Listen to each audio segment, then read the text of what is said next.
Red lotus চ্যানেলের পক্ষ থেকে সবাইকে স্বাগতম। অতি লোভে তাঁতি নষ্ট, লোভ লালসা কম থাকলে হবে না কখনো জীবনে কষ্ট। শুধু ভিউয়ার্স, আজকে যদি আমার এই চ্যানেলে নতুন হয়ে থাকেন অবশ্যই সাবস্ক্রাইব করে পাশে থাকবেন। প্রতিটা প্রাণী জন্মগ্রহণ করার সঙ্গে সঙ্গেই তার মধ্যে ভয় চলে আসে, অর্থাৎ ভয় নিয়ে সে জন্মগ্রহণ করে। এই ভয় প্রতিটা মানুষের ক্ষেত্রে ভয়ের পরিমাণ কারো বেশি, কারো কম। কেন, কখন, কোথায়, কিভাবে এই ভয় আসে?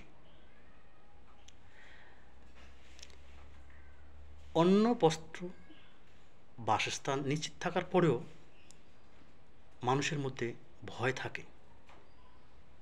বিভিন্ন প্রকার ভয় থাকতেই পারে, তবে যার লোভ লালসা, উচ্চাকাঙ্ক্ষা, উচ্চাভিলাষ বেশি, তাদের ভয়ের পরিমাণটা বেশি। আসুন, তাই যার যেটুকু অ্যাসেট আছে এই অ্যাসেটের মধ্যেই আমরা সন্তুষ্টি খুঁজে নিই, তাহলে আমাদের জীবনে সুখ, স্বাচ্ছন্দ্য, সমৃদ্ধি বয়ে নিয়ে আসবে।